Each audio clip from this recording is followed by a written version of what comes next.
Hey, what's going on, guys? My name's KBA, and I hope you're all doing well. Today, we have more analysis of the kickback seeding rounds, and today I'm going to be analyzing my own.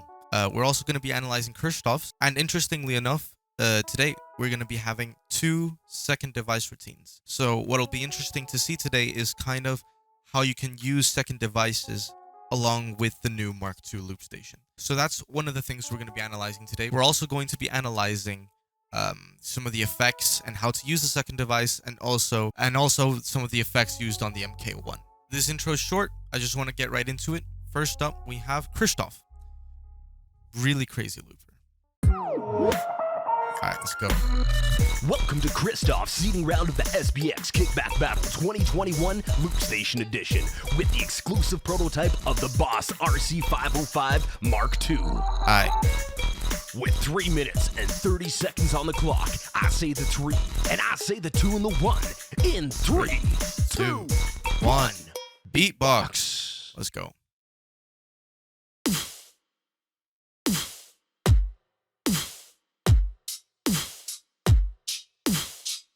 Excellent drums.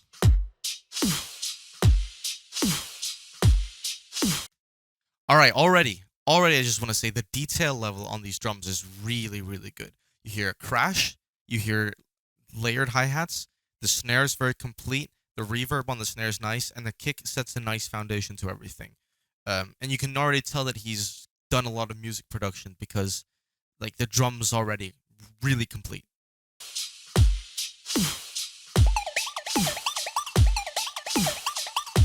Okay.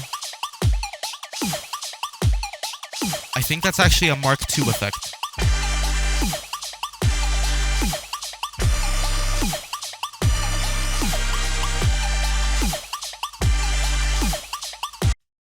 Okay, I don't know if you guys can see, but he's actually turning the track effects knob on the Mark II.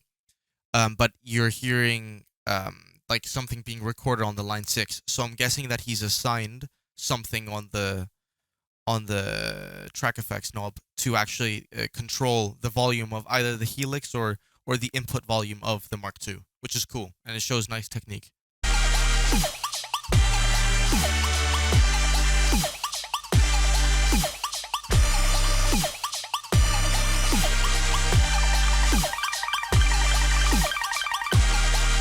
The sound design, man.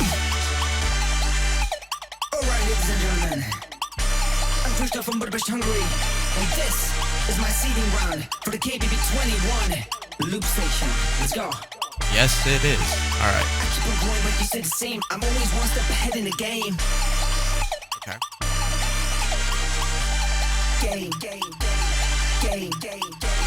Panic delay. I'm always one step ahead in the game.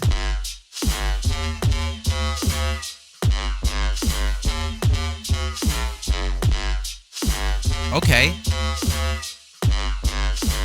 The texture on that is incredible. What?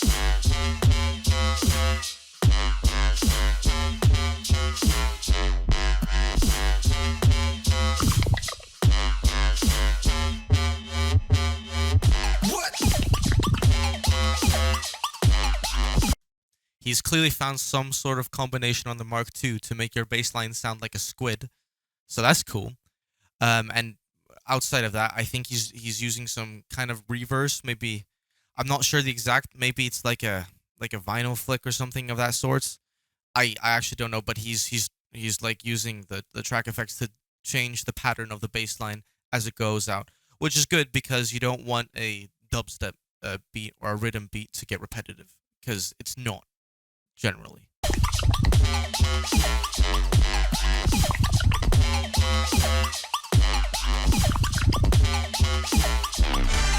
That squid really is going at it, huh? Okay. Great structure.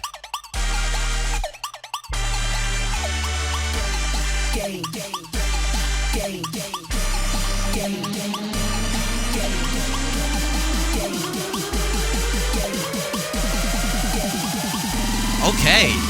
Keep on growing, but you stay the same. I'm always one step ahead in the game.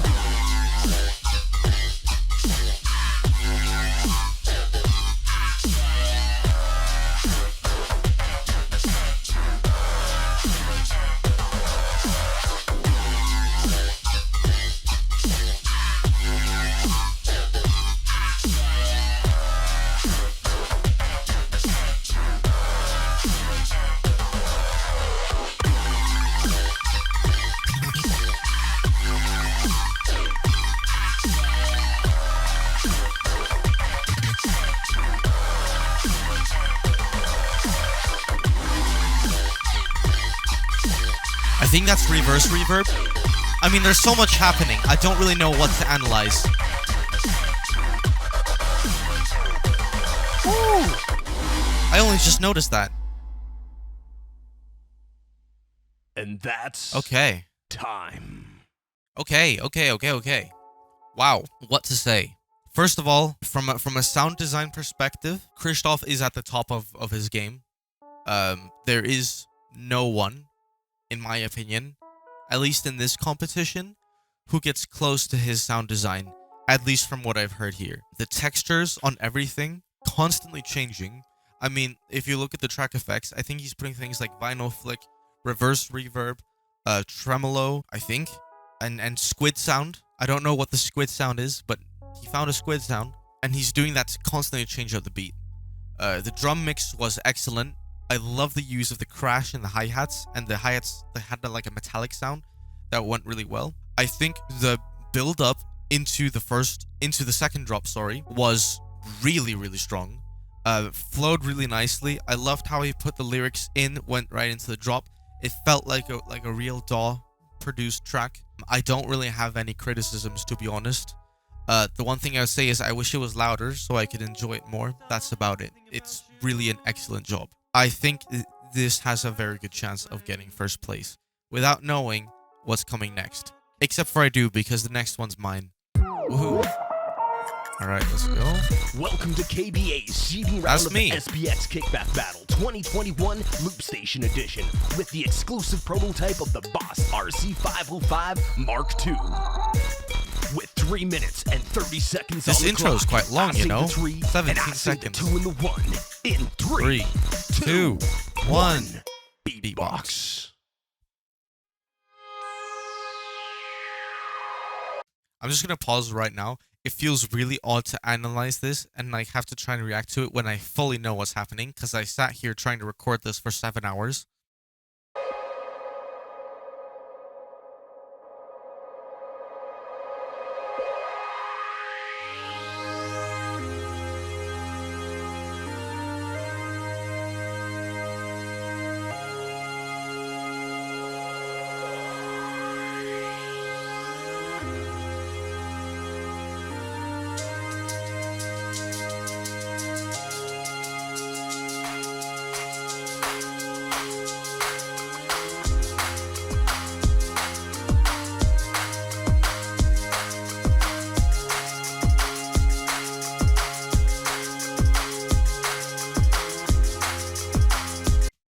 You know, funnily enough, I think I'm actually the first person to silent record in the entire tournament. I just thought about that. That's interesting because usually silent recording is like a really big thing that everyone does. But I guess the others, I don't know, maybe they didn't find out how to do it on the new Mark II yet. In terms of the structure, I mean, I guess I'll do more of a breakdown. I really like the idea of starting on like a because then if you reverse it, you basically have like a riser. And a riser is, in my opinion, like a really good, effective way to know that you're transitioning between different parts. The drums, I mean, I have 5 layers of drums, I think. So I have the kick, I have the snare, and then I have another snare on top of that. I have layered it with like a and then I basically sliced up a so you get like a so there's like 2 layers of hi-hats, and then I added like some extra percussion with like a that's the best way I can describe that. But yeah, I'm basically just trying to get as much drum layering in as possible, because especially for drum and bass, which surprise surprise, that's what I'm doing, you need to have drums that really fit and sound really clean.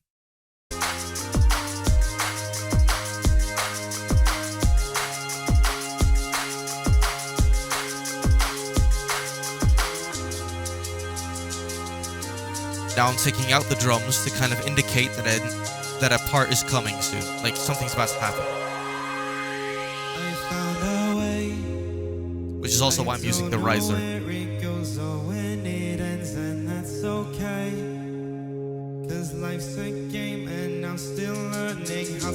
If there's one criticism I have for myself, I feel like I should have sang louder.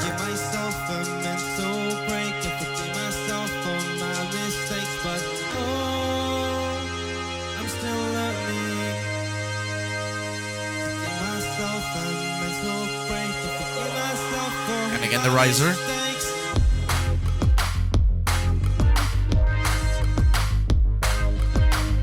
Riser indicating that we're going into a drop. Alright, so the parts that we have to this drop is obviously I've taken like the chords that we're using in the beginning and have been using throughout the entire thing. And I'm basically using a filter, followed by some EQ and compression, followed by the reverse reverb. If you listen really carefully, you hear like a wub, and then followed by after it, like the reverb kind of hones in on you, is the best way I can describe it if you listen.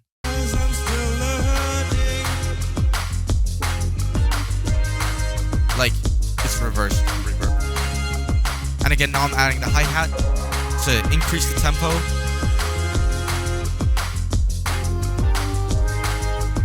And auto-tune, because we like auto-tune.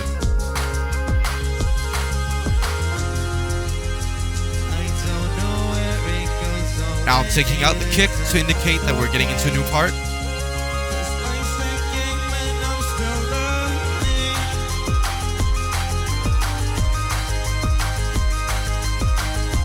And here I use everyone's new favorite effect, Oscillator Bot, and I use it on the track effects on the main chord to just create another melody on top of that. I thought, like, as a use of Mark II, you know, I'm using both Oscillator Bot, Reverse Reverb, the new filter, it's not really new, and Autotune to create different melodies that I wouldn't have been able to create before.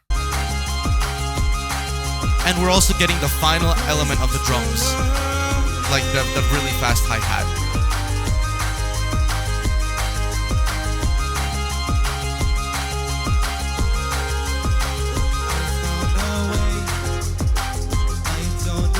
Bring back filter with the auto-tune on top of the oscillator bot, and bring back the original verse.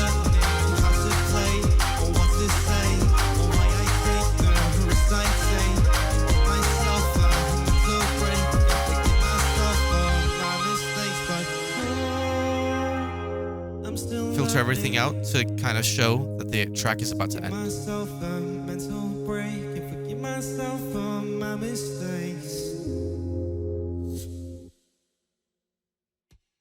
And the track is done. Time. Alright, well, that's my own song. It's interesting to analyze something like this, because I don't want to make predictions about something that I've made, because I don't really feel like I can do it well. But I really tried to go for like both the musicality, show a lot of the Mark II, but still stick to my own style, which is why I use things like the auto-tune and the oscillator bot. In my own personal opinion, I think the transitions are really clean. It doesn't really feel like it's ever repetitive, because I'm constantly changing the parts, constantly changing stuff up. The mix, I mean, I think it's good. Some people might disagree, but I like it. I think it sounds nice, clean, and everything's pretty well balanced. The only thing I would say is, again, increase the volume of the voice. It's hard to predict where you can finish yourself. I hope to finish top half, maybe a little bit higher. But again, we don't know what PSN Robin have coming, and again, it's also entirely on the judges. But hopefully top half. That would be nice. That's what I'm going for. So that was the video. What did you guys think of my round? What do you guys think of Kristof's round? Hopefully you guys got to see a bit of a different side of the Mark II, now that you're seeing like the big second device users use it in integration with also using Mark II effects. That's the video. I hope you guys enjoy, and probably soon you're going to be seeing my analysis of Robin and PSN. Catch you guys soon. Why am I doing finger guns? That's terrible.